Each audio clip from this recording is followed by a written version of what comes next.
Shalom saudara yang dikasihi Tuhan, bertemu kembali dalam ibadah sore bahasa Indonesia, Covenant City Church. Kami sangat bersyukur dan kami sangat senang sekali pada minggu ini kami dapat mengadakan ibadah sore kembali. Kami mengajak saudara-saudara sekalian untuk berpartisipasi bersama-sama di dalam pujian penyembahan, pembacaan liturgi, dan juga dalam doa yang akan kita jalankan bersama-sama di dalam liturgi pada ibadah sore kita hari ini. Mari sebelum kita memulai panggilan ibadah kita masuk ke dalam doa pembukaan. Mari kita berdoa. Tuhan Allah kami yang hidup, Allah yang kami sembah di dalam nama anak-Mu Tuhan Yesus Kristus. Kami bersyukur, kami berterima kasih untuk anugerah yang besar yang Kau nyatakan di dalam ibadah sore yang Kau perkenankan terjadi pada hari ini. Tuhan, kiranya Kau yang memimpin jalannya ibadah kami pada hari ini. Kau yang memberikan kami kembali Tuhan arahan dan fokus hanya kepada anak-Mu Tuhan Yesus Kristus, Sang Pencipta langit dan bumi, dan juga penebus kehidupan kami. Dan Tuhan, biar melalui ibadah ini kami kembali disegarkan oleh firman Tuhan, dan kembali difokuskan, diarahkan kepada kebenaran Tuhan, biar seluruh kehidupan kami hanya tertuju kepada Engkau dan untuk kemuliaan nama-Mu saja. Terima kasih Tuhan, kami memasrahkan ibadah ini ke dalam tangan-Mu, di dalam nama Kristus Yesus kami berdoa dan mengucap syukur. Amin. Panggilan ibadah diambil dari Yohanes pasal 1 ayat 1 sampai 5. Saya mengundang kita semua untuk membaca bersama-sama ayat panggilan ibadah kita dari Yohanes 1 ayat 1 sampai 5. Inilah firman Tuhan. Pada mulanya adalah firman. Firman itu bersama-sama dengan Allah dan firman itu adalah Allah. Ia pada mulanya bersama-sama dengan Allah. Segala sesuatu dijadikan oleh Dia dan tanpa Dia tidak ada sesuatu pun yang telah jadi dari segala yang telah dijadikan. Dalam Dia ada hidup, dan hidup itu adalah terang manusia. Terang itu bercahaya di dalam kegelapan, dan kegelapan itu tidak menguasainya. Ayat panggilan ibadah yang baru saja kita baca bersama kembali mengarahkan mata kita kepada pribadi Tuhan Yesus Kristus. Rasul Yohanes, penulis kitab Yohanes, menyebut Kristus di ayat pertama sebagai firman, yang bersama-sama dengan Allah pada mulanya. Kata pada mulanya di sini merujuk kepada awal dari penciptaan yang tertulis pada ayat paling pertama di Alkitab, yaitu Kejadian 1 ayat 1 yang berbunyi, pada mulanya Allah menciptakan langit dan bumi. Di sini Yohanes ingin mengarahkan mata kita kepada Kristus yang sejatinya adalah Allah yang kekal, yang ada sebelum dunia dijadikan, dan bersama-sama dengan Allah Bapa dan Allah Roh Kudus di dalam pribadi Tritunggal yang esa, berperan dalam menciptakan dunia dan segala yang ada di dalamnya. Dari yang tidak ada menjadi ada, termasuk kita, semua umat manusia. Sebab itulah di ayat 4, Yohanes juga berkata, di dalam Kristus atau di dalam Dia ada hidup, dan hidup adalah terang manusia. Yang berarti Kristus yang menjadikan kita dan seluruh aspek kehidupan kita tidak dapat terlepas dari pribadi Kristus sendiri. Kristuslah terang hidup yang menuntun kita untuk hidup di dalam kebenaran, dan hidup kita dibawa untuk memuliakan Allah. Dan disitulah kita mendapatkan ketenangan dan kepuasan jiwa yang sejati. Semua ini tidak mungkin kita alami bila hidup kita tidaklah untuk Kristus. Namun di masa sekarang ini, kita sering mendengar narasi yang bertolak belakang, yang menyatakan, kamu adalah Tuhan bagi dirimu sendiri. Tujuan hidup ini adalah untuk memuaskan hati kita. Dan bila kita berfokus pada apa yang kita inginkan, maka Tuhan dan alam semesta ini akan mendukungmu. Narasi-narasi seperti inilah yang terus-menerus digaungkan di dalam hidup kita, yang kita dengarkan, baik tanpa kita sadari ataupun kita sadari, dan telah membelokkan fokus hidup kita dari memuliakan Tuhan menjadi memuliakan diri sendiri. Akibatnya, kita tidak akan merasa puas. Kita tidak akan pernah merasa cukup dan aman. Karena hal-hal tersebut, kemuliaan kepada diri sendiri tidak dapat memuaskan hidup kita. Hanya Kristus sajalah dan memuliakan namanya adalah satu-satunya tujuan dan pengharapan dalam kehidupan kita.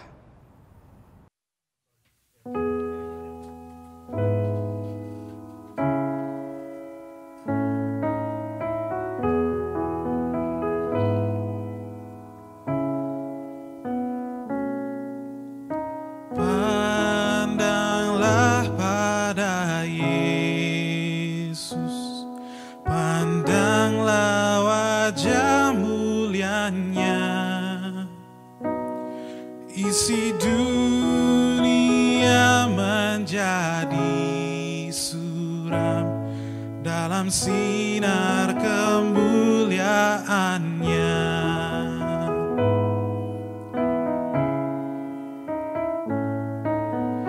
Pandang pada bukitnya, kasih-Nya telah dinyatakan. Sang anak Allah berikan hidupnya, hutang dosaku dihapuskan. Yesus, ku pandang wajah-Mu, Yesus, harta abadiku. Kau ku puja, ku sembah, penyelamat sejati. Oh Yesus, ku pandang wajah-Mu.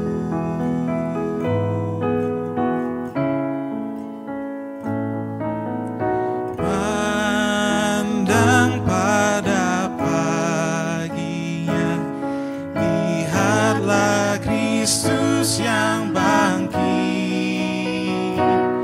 Hari yang mulia, maut dikalahkan. Sekarang Dia hidup di dalamku. Yesus, ku pandang wajah-Mu, Yesus, harta abadiku. Kau ku puja, ku sembah, penyelamat sejati. Oh Yesus, ku pandang wajah-Mu.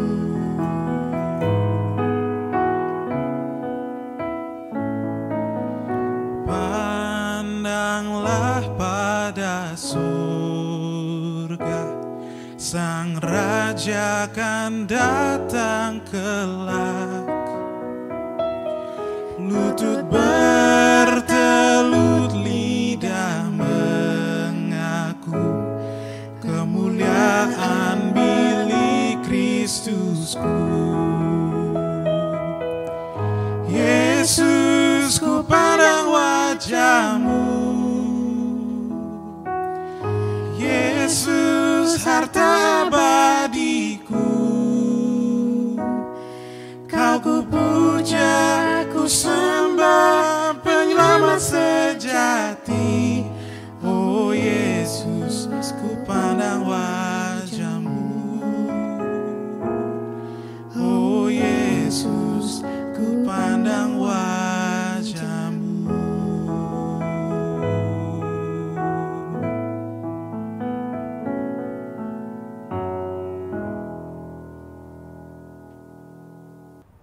Mari saudara-saudara, kita arahkan kembali mata hati kita kepada Sang Terang Hidup yang telah mengalahkan kegelapan, yang telah mengalahkan dosa-dosa kita, sehingga kita dapat datang dan mengakui setiap dosa dan kesalahan kita di hadapan Tuhan. Kita baca bersama-sama ayat pengakuan dosa yang diambil dari Yohanes pasal 1 ayat 9 sampai 11. Lalu kita akan masuk ke dalam doa pengakuan dosa. Yohanes 1 ayat 9 sampai 11. Terang yang sesungguhnya yang menerangi setiap orang sedang datang ke dalam dunia. Ia telah ada di dalam dunia dan dunia dijadikan olehnya, tetapi dunia tidak mengenalnya. Ia datang kepada milik kepunyaannya, tetapi orang-orang kepunyaannya itu tidak menerimanya. Mari kita hening sejenak, masuk ke dalam doa pengakuan dosa.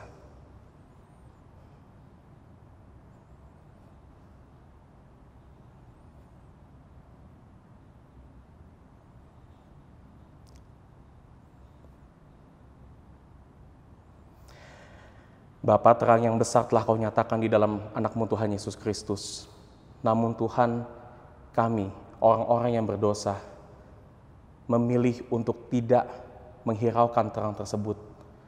Dan terus-terus Tuhan, kami terjebak dan memilih untuk hidup di dalam kegelapan dosa kami.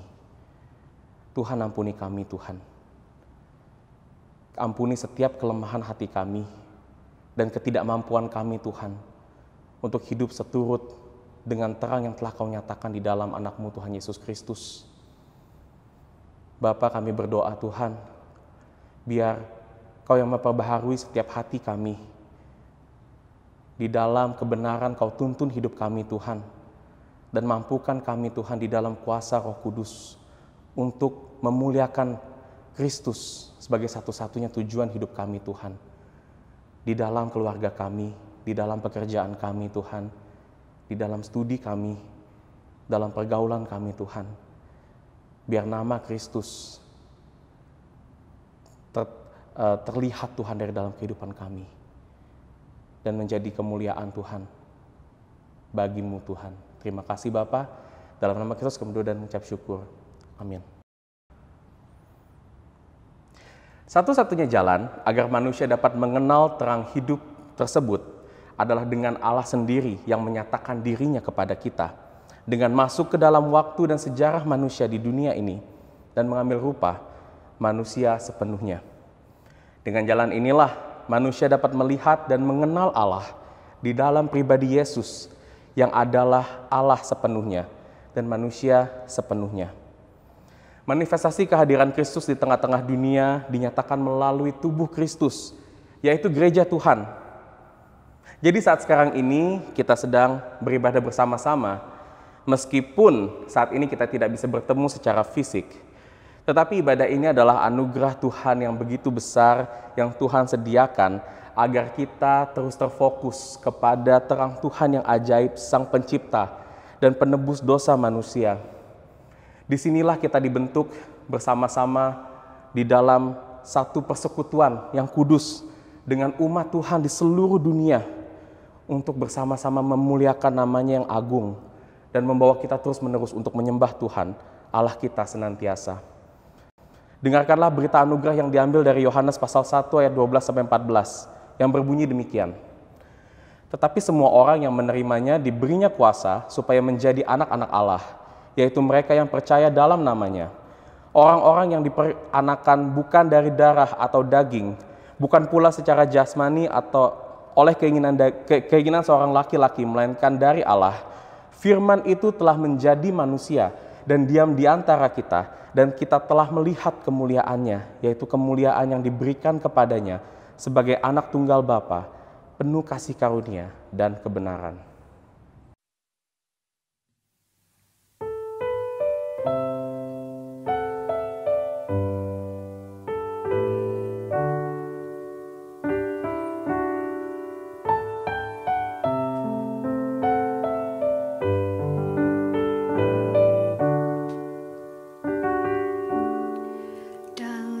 Kristus harapanku, jala terang kekuatanku, Yesus batu penjuruku, teguh dan tak tergoyahkan, betapa besar kasih-Mu, ketakutanku pun sirna, menghiburku Kau segalanya, dalam kasih-Mu ku teguh.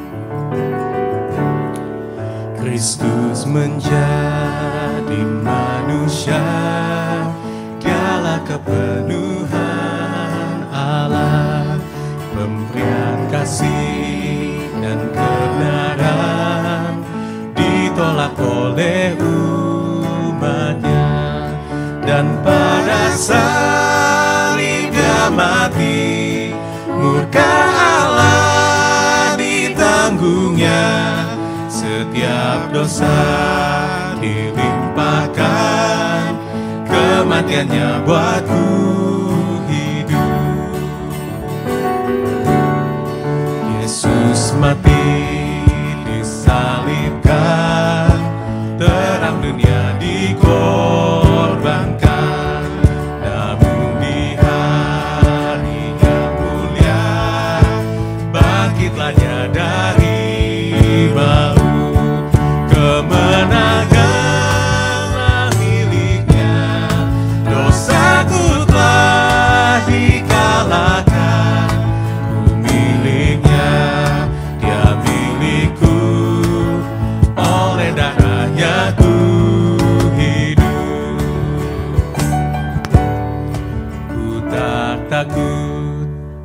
atas maut, kuasa Kristus di dalamku.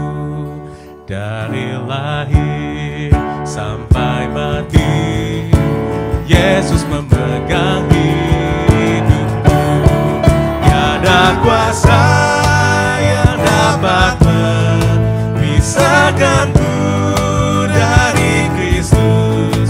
Sampai akhir hayatku, dalam kuasa-Nya ku hidup.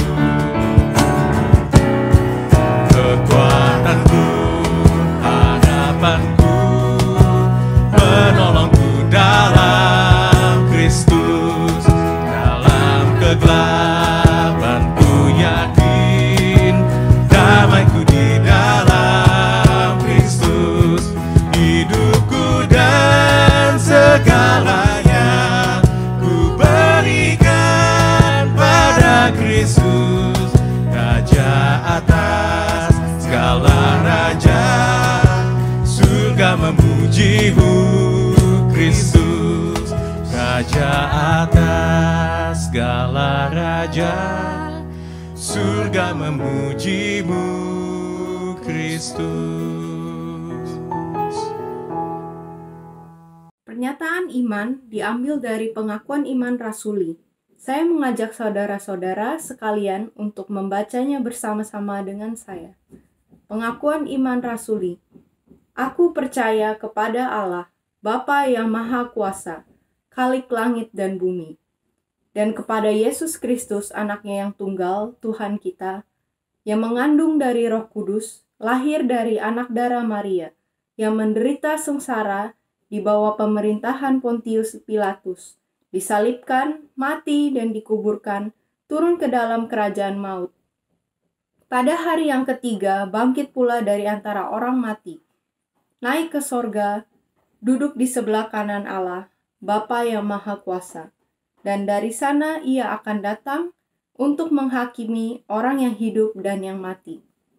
Aku percaya kepada Roh Kudus, gereja yang kudus dan am, persekutuan orang kudus, pengampunan dosa, kebangkitan tubuh, dan hidup yang kekal. Amin.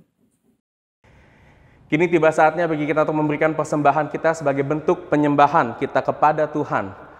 Memberikan persembahan adalah sebuah wujud penyembahan kita, dan ini adalah kewajiban dan sukacita bagi para member dari Covenant City Church.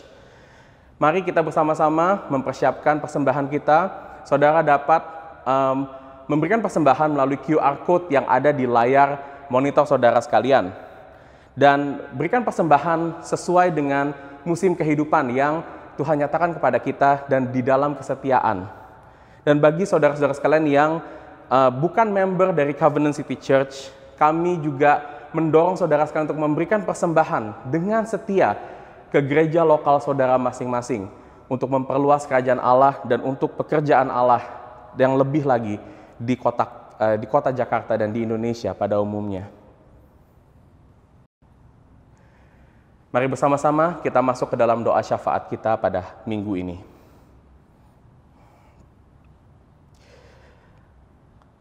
Bapa yang Maha Baik, kami bersyukur karena hari ini kami dapat mengadakan ibadah bahasa Indonesia kami kembali, Tuhan. Dan kami bersyukur untuk setiap pemeliharaan Tuhan dan juga kasih setia Tuhan kepada orang-orang Indonesia khususnya yang ada di dalam gereja kami.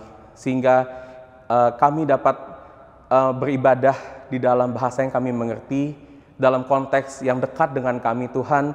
Dan juga Tuhan, agar berita Injil-Mu juga semakin didengarkan dan tersebar, Tuhan, di tengah-tengah komunitas kami, di kota ini dan di negara Indonesia, Bapa. Tuhan, kami berdoa biar melalui pekerjaan-Mu di tengah-tengah gereja Covenant City Church dan juga rencana untuk perintisan gereja bahasa Indonesia di dalam Covenant City Church, Tuhan, kami berdoa biar kemuliaan-Mu semakin terpancar di tengah-tengah, khususnya di tengah-tengah kota Jakarta, Tuhan. Biar banyak orang semakin mengenal Tuhan dan semakin memiliki kehidupan yang sejalan dengan kebenaran firman Tuhan dan mengubahkan, Tuhan, setiap hati dan juga cara kami hidup, Tuhan. Bukan lagi untuk kepentingan kami sendiri, tapi untuk kemuliaan nama Tuhan. Tuhan, kami berdoa juga Tuhan untuk kondisi dan situasi dari kami saat ini, terutama kami yang ada di Indonesia, untuk pemulihan dan juga agar kami dapat terus bertahan Tuhan di tengah-tengah pandemi COVID-19 yang terus-menerus masih melanda kami. Tuhan, kami tidak mengerti sampai berapa lama Tuhan kami akan harus berjuang di tengah-tengah pandemi ini. Ada banyak sekali kesulitan yang menimpa kami Tuhan karena hal ini Tuhan. Di dalam pekerjaan kami, kesehatan kami Tuhan. Bahkan Tuhan, di dalam kami menjalin hubungan dengan satu sama lain Tuhan. Semuanya banyak sekali yang terganggu Tuhan. Kami seakan tidak dapat berfungsi sebagaimana mestinya Tuhan. Namun Tuhan, Kau nyatakan setiap keadaan kepada anak-anak-Mu Tuhan untuk kebaikan dan untuk kemuliaan nama Tuhan. Dan Bapa, biar di tengah-tengah keadaan yang tidak ideal ini, kami berserah dan kami terus tetap setia Tuhan untuk hidup sejalan dengan firman Tuhan. Berdoa Tuhan, biar Kau sendiri yang menjaga setiap kami untuk berjalan di dalam kekudusan-Mu Tuhan. Di masa-masa seperti ini Tuhan, banyak sekali tantangan dan juga cobaan Tuhan yang membawa kami untuk berkompromi atas kebenaran-Mu Tuhan. Namun Tuhan, biar kami berdoa di dalam kuasa Roh-Mu yang kudus Tuhan, yang ada di dalam setiap kehidupan anak-anak-Mu, untuk menjaga kami, memimpin kami Tuhan, untuk dimampukan hidup kudus di hadapan-Mu Tuhan. Berdoa juga untuk gereja-gereja di seluruh Indonesia Tuhan, yang saat ini juga tidak dapat berjalan dengan ideal. Namun kami percaya Engkau terus bekerja Tuhan. Kau terus mencurahkan anugerah-Mu melalui gereja-gereja di negara kami Tuhan. Untuk menumbuhkan setiap anak-anak-Mu Tuhan. Untuk menjaga setiap anak-anak-Mu Tuhan. Dari segala mara bahaya, dari segala keresahan kami Tuhan. Dan Tuhan, biar Kau yang nyatakan Tuhan setiap kebenaran-Mu lebih dan lebih lagi Tuhan. Biar kami melihat Tuhan ada pertumbuhan di dalam setiap kami Tuhan. Perubahan karakter Tuhan. Kemenangan atas dosa-dosa kami yang selama ini membelenggu kehidupan kami Tuhan. Di tengah-tengah situasi yang tidak mengenakan seperti saat ini Bapa. Terima kasih Tuhan untuk ibadah dan untuk waktu yang Kau berikan kepada kami untuk kami berdoa. Dan Tuhan, saat ini kami akan menutup doa syafaat kami bersama-sama di dalam doa yang Kau ajarkan kepada murid-murid-Mu, dalam doa Bapa kami. Bapa kami yang di sorga, dikuduskanlah nama-Mu, datanglah kerajaan-Mu, jadilah kehendak-Mu di bumi seperti di sorga. Berikanlah kami pada hari ini makanan kami yang secukupnya, dan ampunilah kami akan kesalahan kami, seperti kami juga mengampuni orang yang bersalah kepada kami. Dan janganlah membawa kami ke dalam pencobaan, tetapi lepaskanlah kami daripada yang jahat. Karena Engkaulah yang empunya kerajaan dan kuasa dan kemuliaan sampai selama-lamanya. Amin. Saudara, kami sangat bersyukur sekali untuk partisipasi saudara-saudara sekalian dalam ibadah kami dan liturgi yang kami sudah jalankan. Dan sebelum kita mendengarkan firman Tuhan, saya ingin mengingatkan ada satu hal untuk ibadah sore kami. Ibadah sore kami akan diadakan setiap minggu pertama dan minggu ketiga setiap bulannya. Hari ini adalah minggu pertama, jadi ibadah sore berikutnya akan ada pada tanggal 21 Maret, ya 2 minggu lagi dari sekarang. Dan di setiap ibadah sore kita akan mengadakan nobar melalui Zoom. Ya, nobar akan dimulai 15 menit sebelum ibadah. Dan disinilah kita dapat berkumpul bersama-sama, kita dapat menikmati persekutuan, fellowship. Meskipun hal ini tidaklah ideal karena kita nggak bisa bertemu dengan fisik, tetapi paling tidak ini dapat membawa kita untuk mengenal seperti apa komunitas yang ada di dalam komunitas bahasa Indonesia Covenant City Church. Dan di sini juga kita dapat lebih mengenal lagi satu sama lain lebih dalam. Ya, kalau saudara ingin bergabung di dalam nobar ibadah sore, saudara dapat melihat link Zoom yang ada di channel YouTube kita, yang ada di deskripsi channel YouTube kita. Atau saudara dapat menghubungi saya secara pribadi, dapat menghubungi Davin atau community group leader saudara sekalian. Ya, dan kita akan masuk ke dalam firman Tuhan. sebelum itu saya akan ajak kita untuk berdoa sekali lagi sebelum kita masuk ke dalam firman Tuhan. Bapa berbicara kepada setiap kami, Tuhan, siapkan hati kami untuk mendengar firman Tuhan, dan biar Tuhan firman ini tidak hanya Tuhan menjadi firman yang kami senangi menambah pengetahuan bagi akal pikiran kami Tuhan, tapi juga mengubahkan hati kami, membawa kami semakin mengasihi-Mu Tuhan, dan juga memuliakan nama-Mu Tuhan. Terima kasih, dalam nama Kristus Yesus kami sudah mengucap syukur. Amin. Khotbah hari ini diambil dari kitab Kolose pasal 1 ayat 15 sampai 23. Inilah firman Tuhan.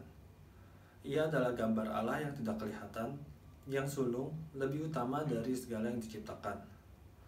Karena di dalam Dialah telah diciptakan segala sesuatu yang ada di sorga dan yang ada di bumi, yang kelihatan dan yang tidak kelihatan, baik singgasana maupun kerajaan, baik pemerintah maupun penguasa. Segala sesuatu diciptakan oleh Dia dan untuk Dia. Ia ada terlebih dahulu dari segala sesuatu, dan segala sesuatu ada di dalam Dia. Ialah kepala tubuh, yaitu jemaat. Ialah yang sulung yang pertama bangkit dari antara orang mati, sehingga Ia yang lebih utama dalam segala sesuatu. Karena seluruh kepenuhan Allah berkenan diam di dalam Dia, dan oleh Dialah Ia memperdamaikan segala sesuatu dengan dirinya, baik yang ada di bumi maupun yang ada di surga, sesudah Ia mengadakan pendamaian oleh darah salib Kristus. Juga kamu yang dahulu hidup jauh dari Allah, dan yang memusuhinya dalam hati dan pikiran, seperti yang nyata dari perbuatanmu yang jahat, sekarang diperdamaikannya di dalam tubuh jasmani Kristus oleh kematiannya, untuk menempatkan kamu kudus dan tak bercela dan tak bercacat di hadapannya.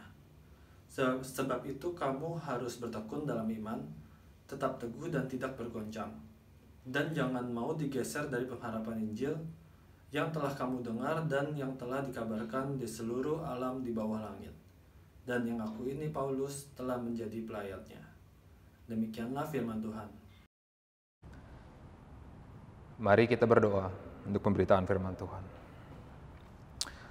Ya Bapa di surga, Engkau adalah Allah yang melampaui akal kami, Tuhan.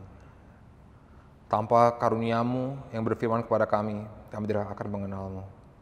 Terima kasih Tuhan, Engkau telah berfirman kepada kami, dan hari ini kami akan masuk ke firman-Mu Tuhan, untuk mempelajari apa yang Engkau telah katakan tentang anak-Mu. Firman kita hari ini Tuhan susah untuk kita dimengerti karena kita manusia terbatas. Ya Tuhan, berikanlah Roh Kudus-Mu Tuhan, agar kami bisa mendapat pencerahan tentang siapa itu diri-Mu, dan kami bisa melihat-Mu dalam kemuliaan-Mu yang sesungguhnya. Dalam nama Tuhan Yesus kami berdoa. Amin. Salah satu tuduhan yang saya sering dengar dilontarkan kepada umat Kristen adalah bahwa kita itu agama yang sangat eksklusif. Dan karena kita percaya bahwa Yesus adalah satu-satunya Tuhan yang layak disembah manusia. Tapi hal ini menurut saya adalah menarik kan? Karena banyak sekali oknum-oknum yang di luar agama Nasrani yang sebenarnya menyukai Tuhan Yesus dan bisa dengan entusias menerima dan mengakui Dia sebagai salah satu tokoh religius mereka. Umat Islam dan saksi Yehova contohnya. Mereka juga mengakui bahwa Yesus adalah seorang nabi. Bahkan bisa melakukan mujizat dan lahir dari anak darah Maria. Dalam agama Buddha pun, saya pernah diajarkan bahwa kita bisa melihat Yesus sebagai seseorang yang sudah mencapai pencerahan. Sudah seperti Sang Buddha sendiri kan, Siddhartha Gautama. Agama Hindu pun sebenarnya bisa menganggap Yesus sebagai orang yang karmanya sudah lunas dan sudah mencapai nirwana kan. Bahkan saya juga pernah dengar bahwa Yesus itu adalah reinkarnasi salah satu dewa utama mereka, Dewa Wisnu. Bahkan orang ateis juga bisa mengakui Yesus sebagai salah satu guru moral yang revolusioner, yang mengajarkan kita prinsip-prinsip moral yang universal dan baik, seperti perbuatlah kepada orang lain apa yang kita mau orang lain berbuat kepada kita.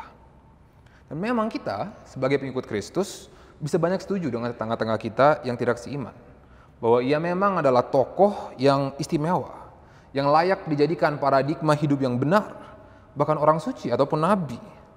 Tapi pada dasarnya kita tidak mengikuti Yesus karena hal-hal ini secara eksklusif ya. Bukan karena kita menganggap Dia lebih suci atau sakti daripada figur-figur lain. Tapi karena sebenarnya Ia mempunyai hubungan yang unik dengan Allah dan yang peran spesifik dalam ciptaan. Nah, hari ini kita akan melanjutkan seri kita dalam surat Paulus kepada jemaat di Kolose, dan jemaat di Kolose ini pun mengalami hal yang mirip seperti ini, di mana budaya di sekitar mereka sebenarnya boleh saja menerima Kristus sebagai tokoh religius mereka, tapi tidak rela untuk mengikuti Yesus secara eksklusif. Dan Paulus di teks kita ini mau menjelaskan kenapa itu tidak bisa. Dan ia menulis salah satu bagian di Alkitab yang paling jelas menggambarkan relasi Tuhan Yesus dengan Allah Bapa dan apa itu konotasinya untuk seluruh ciptaan. Jika saudara ingat, pas sebelum teks ini, Paulus baru saja memberitahu bahwa dia berdoa buat jemaat ini, dan ia menginginkan jemaat ini untuk menerima hikmat dan pengertian yang benar tentang anak Allah yang telah memindahkan kita dari kuasa kegelapan ke dalam kerajaannya. Dan oleh bimbingan Roh Kudus, Paulus di sini memberikan kita hal persis ini, bimbingan tentang anak Allah, Sang Raja kita. Dan kita bisa melihat Paulus mengajari kita 3 hal tentang anak Allah ini. 3 alasan kenapa Yesus layak disembah secara eksklusif. 3 poin kita. Yang pertama, keunggulan Kristus di atas segala ciptaan. Yang kedua, keunggulan Kristus di atas ciptaan baru. Dan yang ketiga, bagaimana kita bisa menikmati keunggulan Kristus. Saya ulang ya. Yang pertama, keunggulan Kristus di atas ciptaan lama. Yang kedua, keunggulan Kristus di atas ciptaan baru. Dan poin ketiga, bagaimana kita bisa menikmati keunggulan Kristus.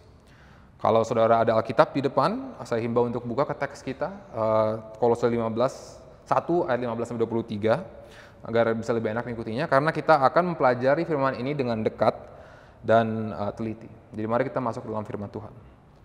Poin pertama, keunggulan Kristus di atas ciptaan lama.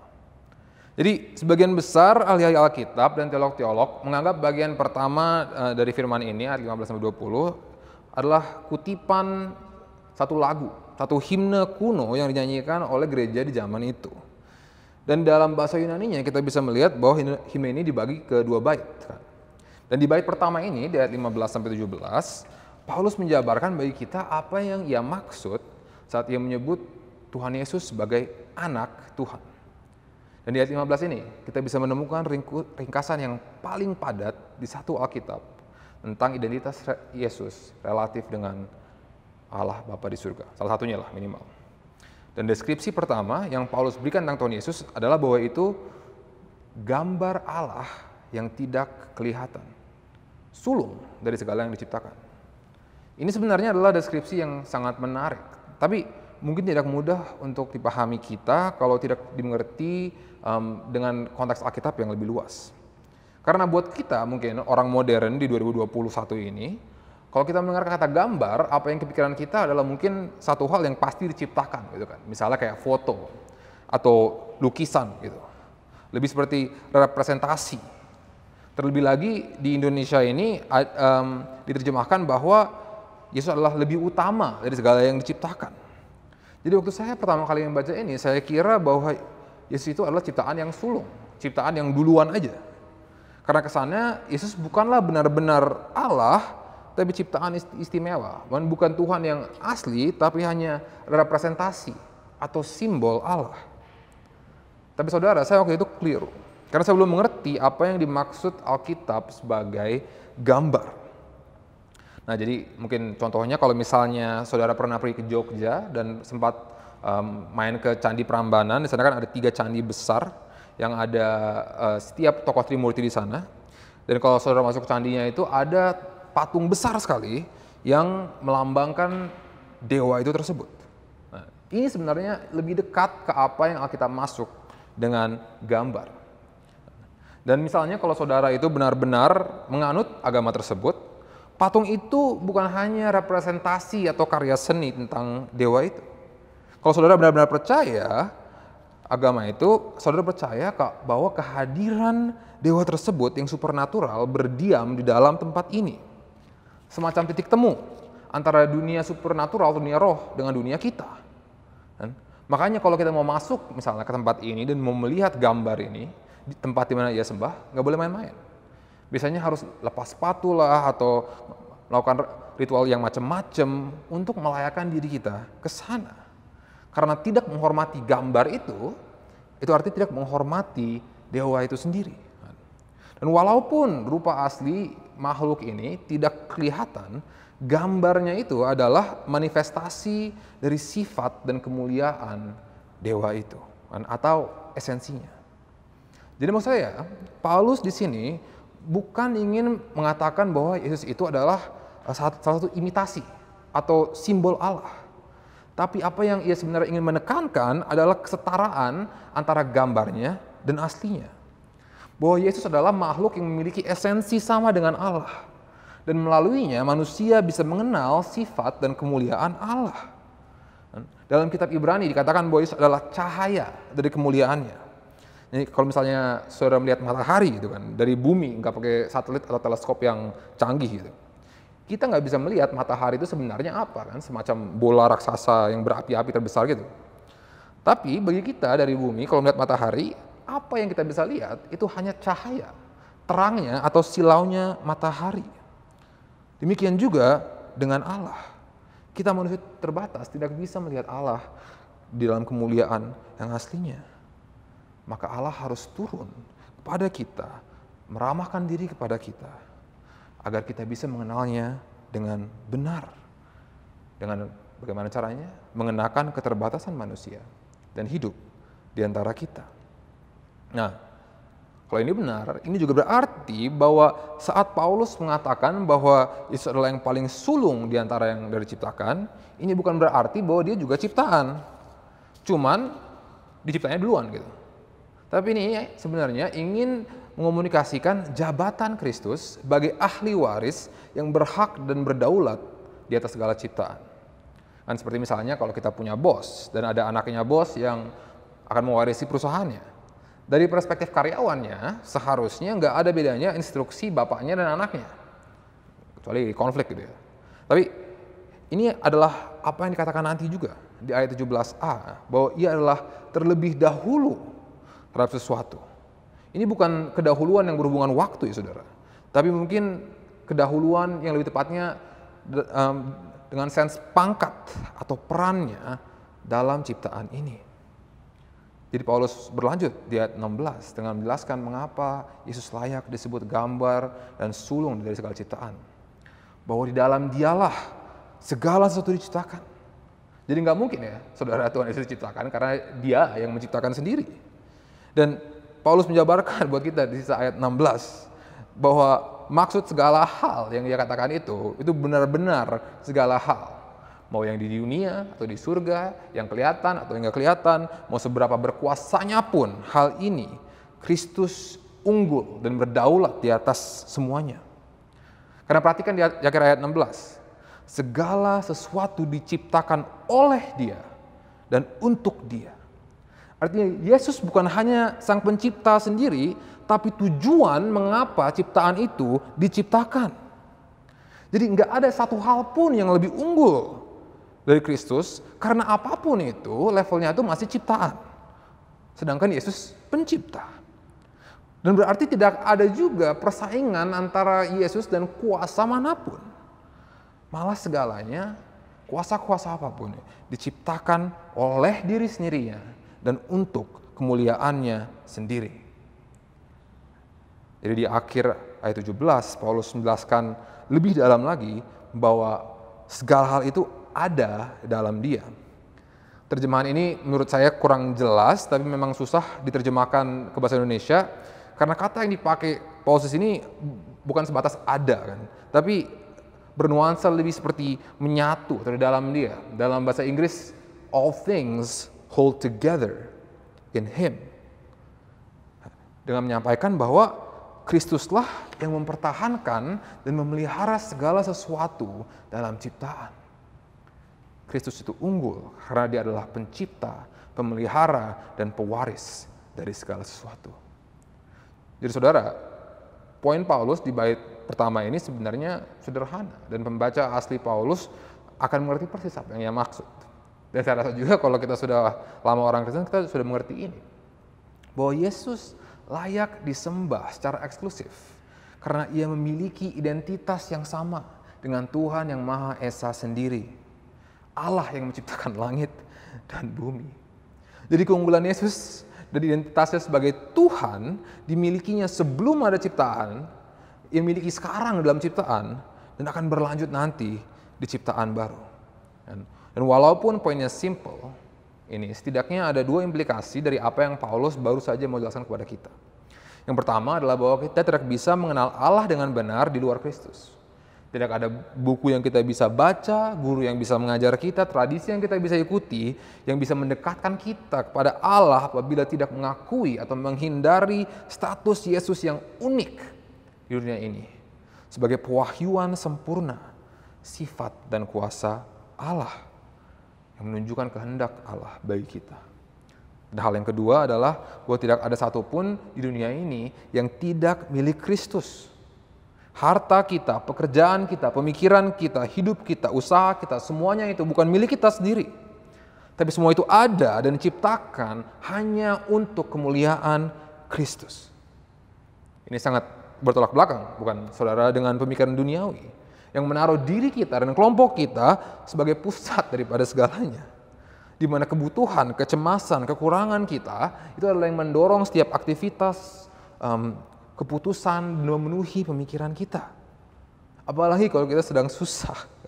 Kecenderungan kita untuk melihat diri sendiri dan menjadi egois ini sangat mudah timbul. Tapi apabila Yesus benar, artinya segala hal yang kita lakukan, segala hal yang kita alami, segala hal yang kita akan lakukan, itu milik dan untuk Kristus. Dia membiarkan semuanya ini untuk kemuliaan diri sendiri. Dialah alasan kenapa semua ini dan kita pun ada. Tapi saudara, faktanya adalah ciptaan yang sekarang ini tidak berfungsi seperti seharusnya. Yang seharusnya seluruh ciptaan memuliakan Tuhan, tetapi realita yang kita hidupi sekarang tidak seperti itu. Dunia begitu tercemar dengan dosa, sengsara dan penyakit di mana-mana. Dan karena ini harus ada restorasi, pembaruan ciptaan yang sudah kita rusak ini. Dan saudara, pembaharuan ini sudah mulai terjadi. Yang adalah dasar dari apa yang Paulus katakan di bait kedua puisi ini, himne ini. Poin kedua kita, keunggulan Kristus di atas ciptaan baru. Kalau kita amati bait kedua di himne ini ayat 18-20, kita bisa melihat bahwa Paulus bergerak dari membicarakan Kristus dan ciptaan lama ke Kristus di ciptaan yang baru. Dan Paulus membahas relasi Kristus dengan ciptaan baru dengan menunjuk kepada dua hal di sini. Yang pertama, pribadi atau perannya dalam ciptaan baru, dan yang kedua, pekerjaannya yang mendatangkan ciptaan baru. Perhatikan saudara di ayat 18, apa hal yang pertama Paulus sebut tentang peran Kristus di ciptaan baru? Bahwa ia adalah kepala tubuhnya, yaitu jemaat, atau semua orang yang mengikuti Kristus. Jadi apa hubungannya ini dengan ciptaan baru? Inilah sebenarnya yang kita lihat di kalimat yang berikutnya. Ialah yang sulung yang pertama bangkit dari antara orang mati. Coba saya jelaskan. Jadi kalau kita sudah pernah mengikuti pengajaran Paulus, akan sangat jelas bahwa Paulus mengajarkan bahwa kematian itu adalah alkitab, kutuk dari dosa kita. Roma 6 ayat 23 mengajarkan bahwa upah dosa adalah maut.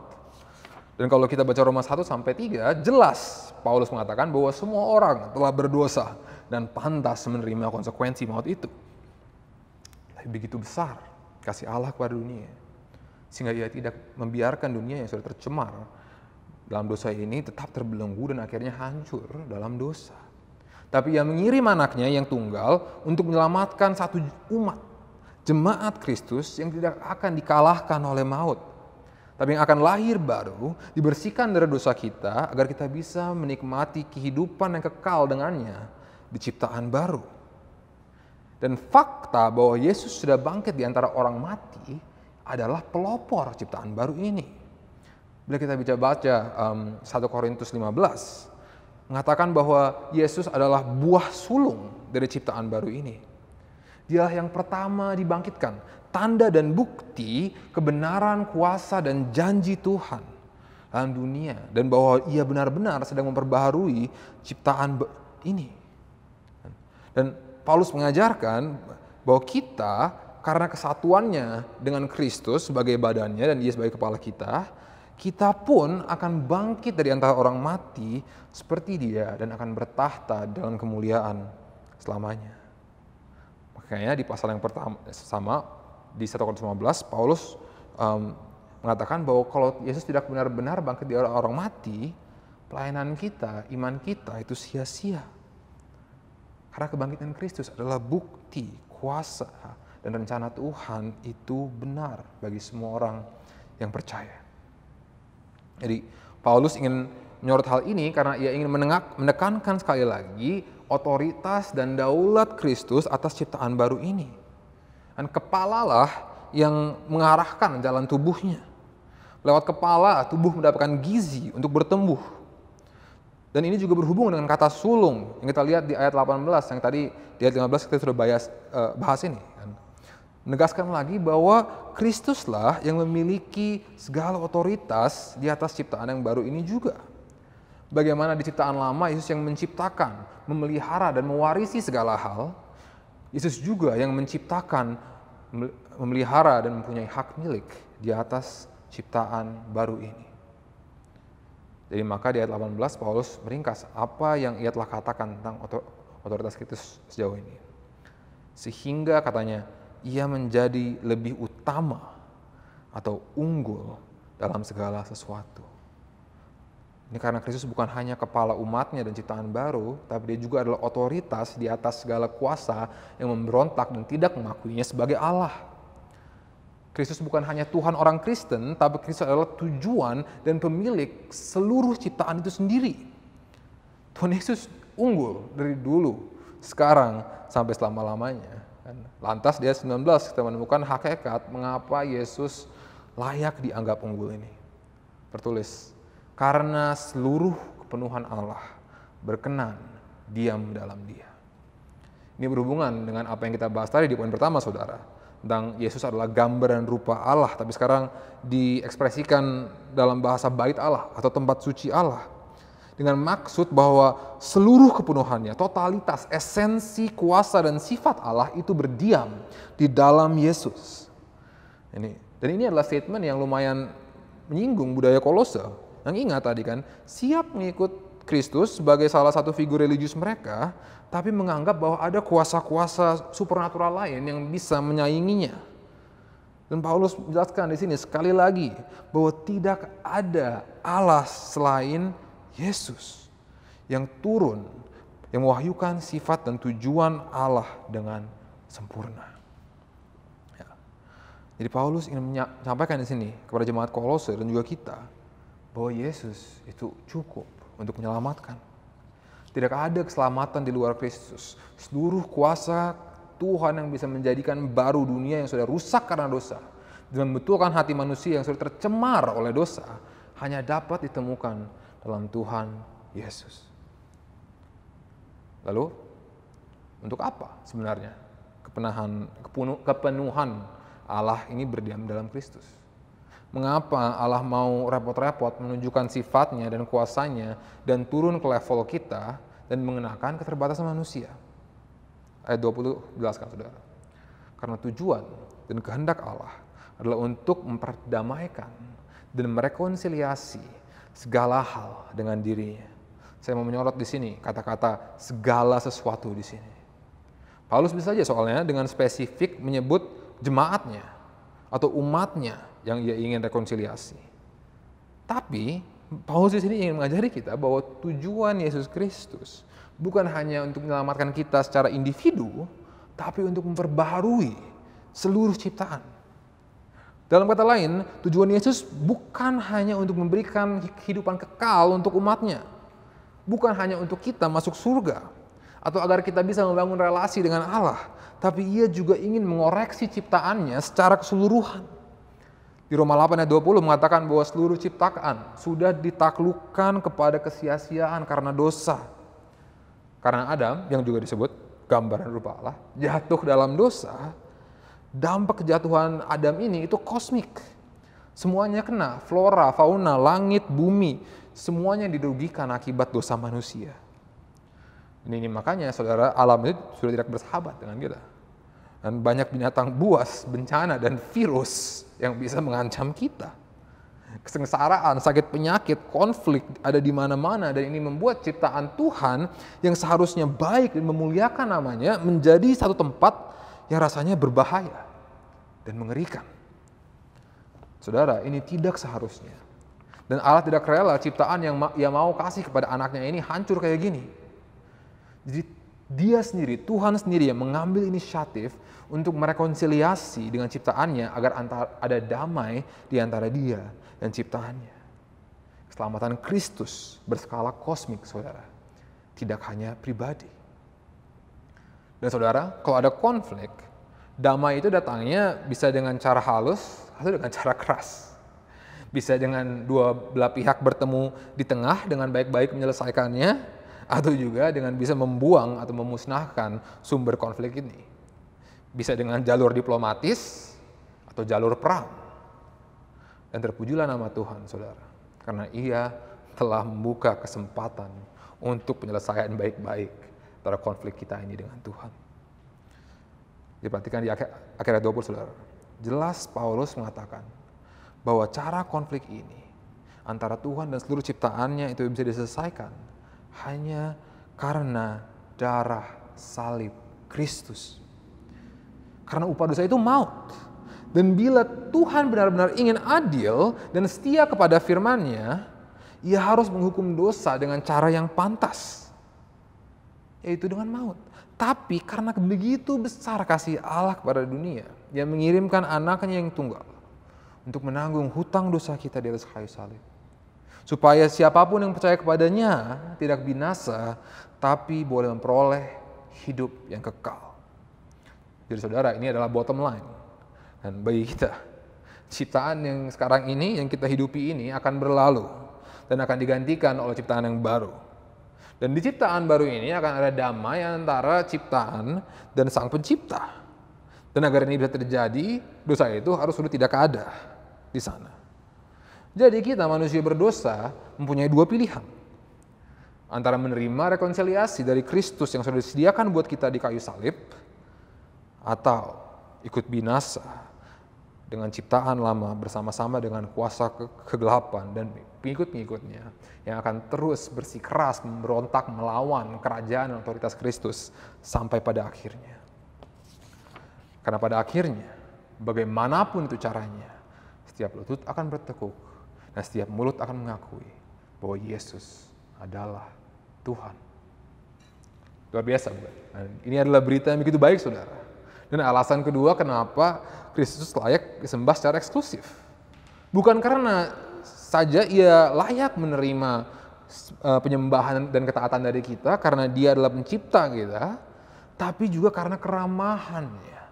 Karena melalui Kristus Allah memberi kita kesempatan untuk mengenalnya dan untuk bersuka cita dalamnya sebagai kebahagiaan dan pahala kita. Nah, tapi mungkin saya sadar mungkin saudara cemas saat ini. Karena saudara sadar seperti saya bahwa kita tuh banyak dosa. Dan kita sering gagal memberikan Tuhan hormat dan ketaatan yang Ia layak dapatkan. Jadi bagaimana kita bisa tahu kalau benar-benar konflik kita dengan Tuhan ini sudah diselesaikan, sudah ada resolusi.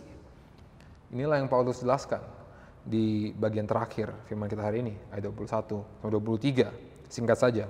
Poin 3, bagaimana kita bisa menikmati keunggulan Kristus.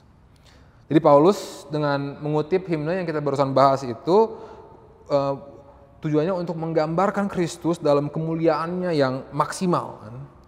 Dan ia menutup pembukaan surat ini dengan menjelaskan apa implikasi dan keunggulan dan kemuliaan Kristus ini kepada hidup kita secara pribadi.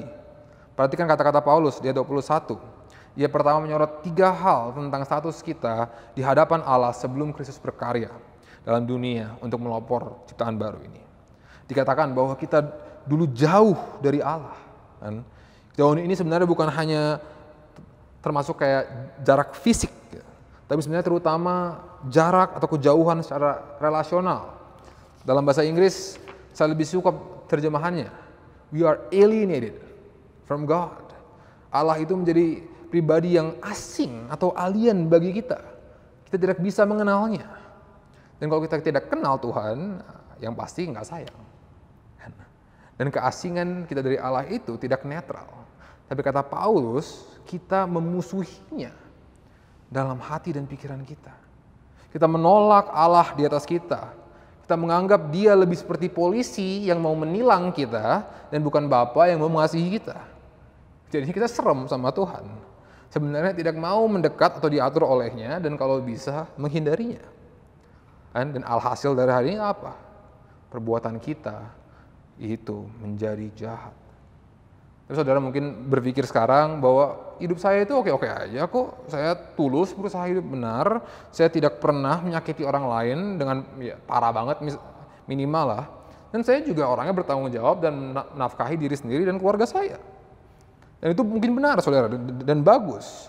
Tapi kita harus ingat bahwa sebenarnya pada dasarnya kenapa perbuatan kita itu digolong jahat? Itu karena kita terus memberontak dan menolak keunggulan Kristus yang kita baru bahas tadi. Kita tidak menganggap penting Sang Pencipta dan Pemilik dunia.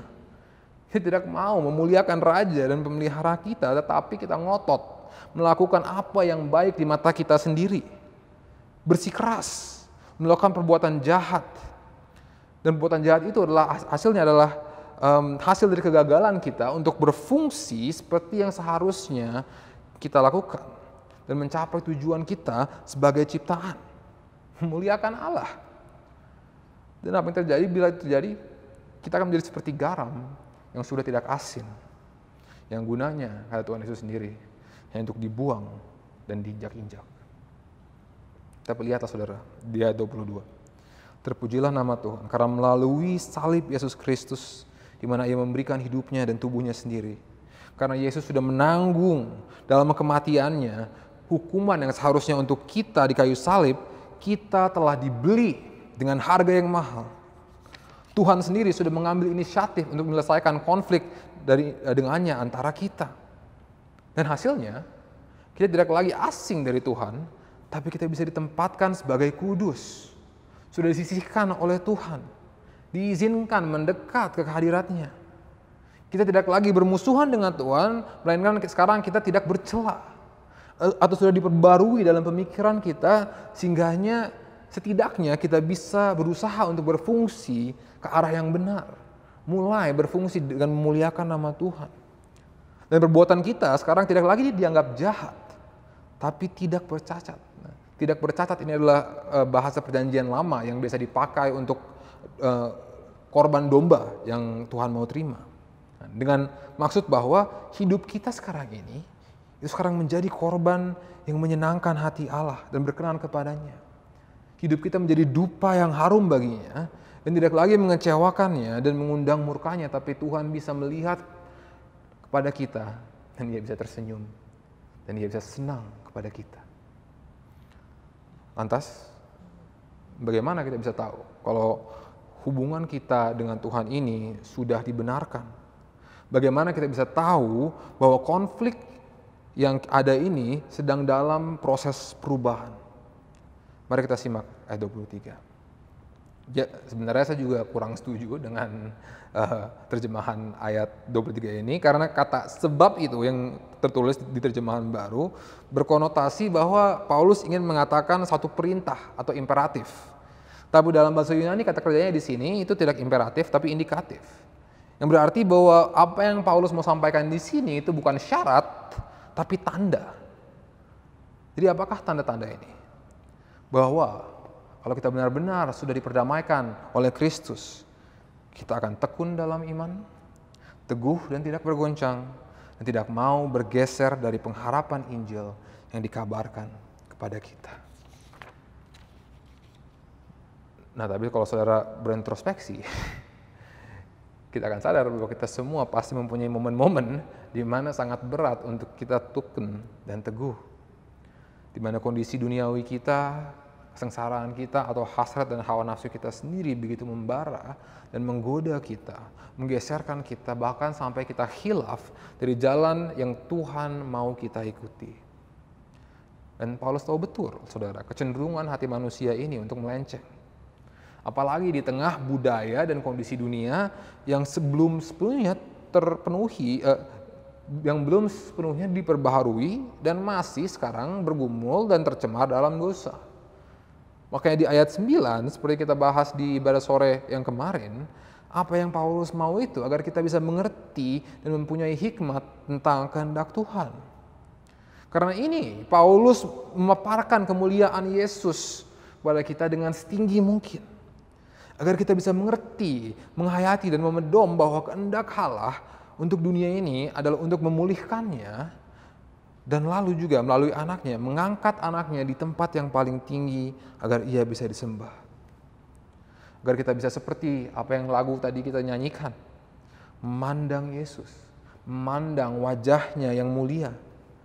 Ini makanya Calvin mengatakan bahwa sangat penting bagi kita orang Kristen untuk menempatkan keunggulan Kristus, the excellence of Christ before us, keunggulan Kristus di depan kita, agar kita tidak goyah atau melenceng dari damai yang tersedia dalam Kristus, yang bisa teguh dalam iman kita.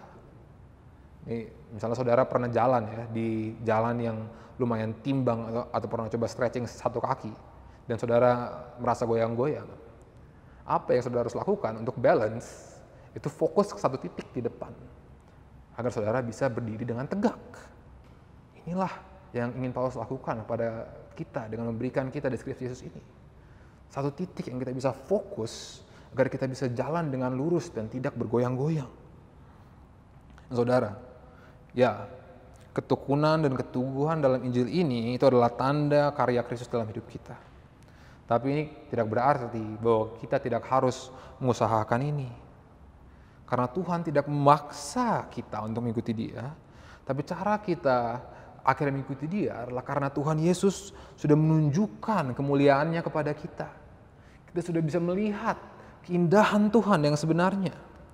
Dan akhirnya kita rela dan dengan sukacita mengikuti Dia dan bahkan berlari kepadanya. Seperti kita berlari kepada kekasih yang sudah lama terpisah dari kita. Seperti kita di padang gurun dan kita melihat oasis yang bisa memberikan kita minum dan hidup. Dan jadi janganlah lihat ke bawah, saudara, dan memandang ke dalam diri kita sendiri. Tapi Paulus di sini menghimbau kita untuk angkatlah kepala kita dan pandanglah Yesus dan jalanlah menuju Dia. Dan mungkin kalau saudara belum sepenuhnya bisa menerima keunggulan Yesus atau benar-benar bisa mencicip keindahannya sekarang, tapi saudara tahu bahwa ada yang harus diselesaikan antara saudara dengan Tuhan. Ada yang tidak benar antara hubungan kita di sana. Bersukacitalah saudara. Karena bila engkau mengakui dengan mulutmu bahwa Yesus adalah Tuhan, satu-satunya Tuhan yang bisa menyelamatkan kita, satu-satunya Tuhan yang layak disembah, dan percaya dalam hati kita bahwa Allah telah membangkitkannya daripada orang mati, engkau akan selamat. Pengorbanan Kristus cukup untuk menyelamatkan kita. Amin. Inilah Tuhan kita, saudara, Sang Pencipta, Pemelihara, Raja, Hamba, dan Juru Selamat. Pandanglah Yesus, saudara, agar kita tidak goyah dan tetap teguh dalam iman kita. Mari kita berdoa. Ya Tuhan, siapa kami Tuhan, bahwa Engkau telah sangat peduli pada kami. Engkau rela untuk mengenakan keterbatasan kami dan hidup di dunia kami ini yang rusak, yang kami telah rusak Tuhan, untuk menunjukkan sifat-Mu dan kuasa-Mu dan kasih-Mu pada kami. Ya Bapa, dalam kondisi seperti ini, di mana kita banyak mengalami pencobaan, kesengsaraan, dan pergumulan Tuhan, hati berdosa kami ingin sering melenceng dan mencari jawaban lain di luar Engkau Tuhan. Tuhan, kami minta hari ini Engkau mencurahkan Roh Kudus-Mu kepada kami, agar kami bisa melihat dan mencicip kebaikan-Mu, biar hal-hal duniawi lain terlihat sia-sia dan fana dibanding kemuliaan-Mu, agar kami bisa terus berharap kepada-Mu sampai kita bisa bertemu di kemuliaan, di mana kami bisa melihat wajah-Mu dan bersukacita untuk selama-lamanya. Amin. Teman-teman, kalau kita betul-betul memahami identitas Yesus sesuai dengan yang Alkitab firmankan, bahwa Dia adalah Tuhan, mata kita akan terbuka akan apa yang sebenarnya terjadi di atas kayu salib. Dan seberapa dalam sebenarnya cinta Tuhan kepada kita. Karena kalau benar Yesus itu adalah Tuhan, berarti yang mengorbankan dirinya untuk kita di atas kayu salib bukan hanya seorang manusia, bukan hanya seorang nabi, tetapi Tuhan sendiri. Itulah Injil kita. Itulah kabar baik Alkitab. Itulah berita yang telah mengubah hidup banyak orang dan juga berita yang akan bisa mengubah hidup Anda. Terimalah pemberkatan hari ini. Tuhan memberkati engkau dan melindungi engkau. Tuhan menyinari engkau dengan wajah-Nya dan memberi engkau kasih karunia. Tuhan menghadapkan wajah-Nya kepadamu dan memberi engkau damai sejahtera. Amin. Puji